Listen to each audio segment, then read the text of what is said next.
आज हमारे स्टूडियो में एक ऐसे व्यक्ति जुड़ चुके हैं जिसे किसी भी फ्रेम में अगर सेट किया जाए तो एडजस्ट हो जाते हैं। तो सबसे पहले आपको हमारे स्टूडियो में स्वागत है। हमारे छोटे भाई हैं और इस तरह के स्टूडियो आपने खोला है गाँव में, तो निश्चित तौर पर एक गाँव के लिए भी गर्व की बात होगी और मेरे लिए तो गर्व की बात है क्योंकि आज उद्घाटन में ही हमें आपने आमंत्रित किया। जी धन्यवाद। और सबसे पहले कि आप एक अच्छे एम्पायर भी है और अच्छे क्रिकेटर भी है। नानार में भी फाइनल मैच हो रहा है, आज ही के दिन फाइनल मैच का उद्घाटन होने वाला है। इसमें आप कहीं ना कहीं एम्पायरिंग नहीं कर रहे हैं, तो इसमें क्या कारण है कि एम्पायरिंग नहीं कर रहे हैं? देखिए, एक क्रिकेटर से पहले, चूंकि क्रिकेटर तो मैं शुरुआत से अपने शैक्षणिक काल से ही है, लेकिन बाद में मैं शिक्षा भी हुआ, मतलब शिक्षक भी हुआ। तो शैक्षणिक काल से अगर फुर्सत मिलता है तो हम क्रिकेट को समय देते हैं, लेकिन शैक्षणिक कार्य व्यवस्था चूंकि हमारे जहाँ संस्थान है वहाँ भी थोड़ा कमी है, उसको भरपाई करना होता है और उसके भरपाई करने के बाद ही हम क्रिकेट को समय देते हैं। और रही बात, आपने रात का जिक्र किया है, आज फाइनल मुकाबला सही में है और ये 25 को उद्घाटन मुकाबला भी हुआ था और इसको तैयारी करने में हमको महीनों लगता है क्योंकि ऑर्गेनाइज में है।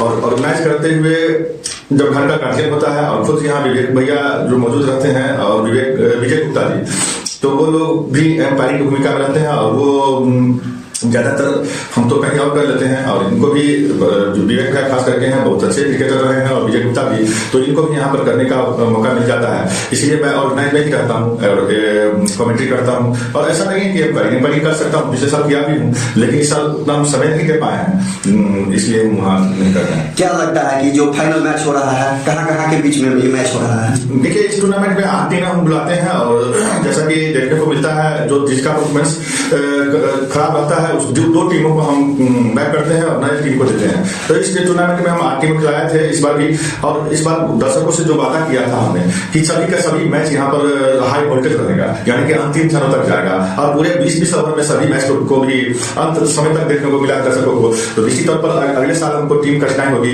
कि किसको छाटे किसको नहीं छाटे, लेकिन फिलहाल नई नवेली टीम बेगूसराय और मधुबनी टीम जो खेलती आई है और सब परफॉर्मेंस उसका उतना अच्छा रहता नहीं है, लेकिन इस साल जो परफॉर्मेंस किया है निश्चित तौर पर फाइनल प्रवेश किया है और ये नाराज के लिए भी गर्व की बात है कि मधुबनी और बेगूसराय के भी ये फाइनल मुकाबला हो रहा है। क्या लगता है कि जिस जिला में मैच हो रहा है उसी जिला का जो क्रिकेटर है वो फाइनल में अपना मुकाम बनाए हुए हैं, क्या इससे क्या फायदा होगा? देखिए, फायदा यहाँ के क्रिकेटरों को होगा, बहुत सारे टूर्नामेंट होते हैं, लेकिन नाराज का टूर्नामेंट का एक प्रतिष्ठा बना हुआ है कि ये सभी नियत समय पर ही शुरुआत होता है। जैसे कि जनवरी के महीना में ये 24 जनवरी से इसका प्रारंभ होता है और 31 जनवरी को फाइनल होता है, लेकिन इस बार जो रविवार का शेड्यूल मिला एक दिन बाद, यानी कि 25 जनवरी को और 31 तारीख को शनिवार और 1 तारीख को जो है 1 फरवरी को रविवार होने के कारण हम लोग टूर्नामेंट का शेड्यूल थोड़ा सा चेंज किए, लेकिन चेंज होता नहीं है। जो भी संस्करण हुए हैं, ये 8वां संस्करण है, सभी अपने नियत समय पर जो है जनवरी के महीना में 24 जनवरी से स्टार्ट हो जाता है और 31 जनवरी को फाइनल हो जाना रहता है। आज जैसे फाइनल मैच है, आज उस फील्ड पे फील्ड पे क्या नया देखने के लिए मिलेगा?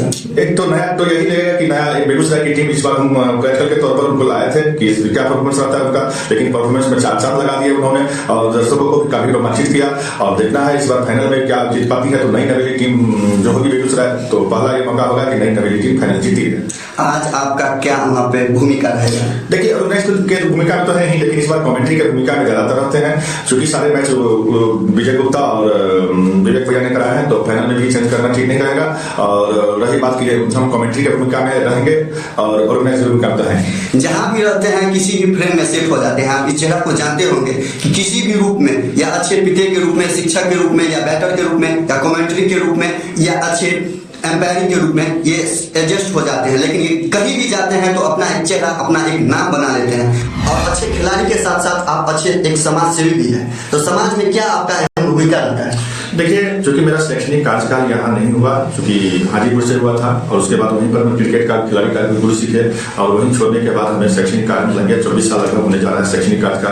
और जब समाज से जुड़े, यहाँ के गाँव से जुड़े, तो निश्चित तौर पर यहाँ पर देखने को लगा कि समाज में बहुत सारी कमियां हैं जो उसको दूर करने के लिए हम आए। और खास करके बात की जाए समाज सेवक होने के नाते, चूंकि यहाँ हमारे ईश्वर ने हमें बेटी नहीं दिया है और बेटी नहीं दिया है, तो मैं चाहता हूँ कि दूसरे बेटी पर कुछ ऐसा इन्वेस्ट किया जाए ताकि उसको पढ़ाई पढ़ाई लिखाई भी हो जाए, और जैसे शादी विवाह सब में जो हो एक छोटा छोटी, मैं भी एक छोटे से आर्थिक स्थिति से आता हूँ, तो उसी आर्थिक स्थिति में चाहता हूँ कि किसी के बेटी का भलाई हो जाए, विवाह हो जाए, या पढ़ाई लिखाई पर जो होता है उसको कॉपरेशन किया जाए। तो जितना बन पाता है उतना हम कॉपरेशन करते रहते हैं। हालांकि पॉलिटिशियन से जुड़ने के लिए पिछले साल भी हम प्रयास किए थे, तो लेकिन पॉलिटिशियन में देखने को लगा कि जो मुझे लाइक बहुत लोग किए, बहुत लोग नहीं भी किए। हालांकि सबको मैं शुभकामना दिया, लेकिन फिलहाल समाज सेवी और पॉलिटिशियन में तो अंतर होता है।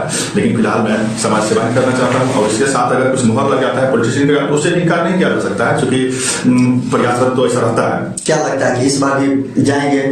देखिए, कुछ विचारधारा अगर मेरे पक्ष में आ जाता है तो इनकार नहीं करेंगे। तो चूंकि पॉलिटिशियन का मुहर लगता है तो किसी तौर पर चाचा तो लगते हैं, तो मैं चाहूंगा, चूंकि समाज सेवी तो है ही और शिक्षा भी तो है ही, और एक पॉपुलर क्रिकेटर कहे या खिलाड़ी, चूंकि हम बता दूं कि एथलेटिक्स में भी एक जिला स्तर के सदस्य हैं, तो वहां भी हम प्रचार प्रसार करते हैं कि एथलेटिक्स में भी जिनका करियर अगर उगाना हो तो बढ़ाना हो तो निश्चित तौर पर आप संपर्क कर सकते हैं। और जिला में भी बहुत सारे लड़के लड़कियों को हम भेजे हैं जो एथलेटिक्स में अपना करियर बनाए हैं, और जो भी बनाना चाहते हैं तो हमसे संपर्क करेंगे तो उनको भी भेजा जाएगा, और इस तरह से समाज सेवा मेरा चलता रहेगा। चलिए, हमारे स्टूडियो में जुड़ने के लिए बहुत बहुत धन्यवाद। जो भी रौनक पुलिस के जो भी हैं प्रशंसक हैं, तो उनको भी बहुत बहुत धन्यवाद। जरूर इनको लाइक करें, सब्सक्राइब करें और शेयर भी करते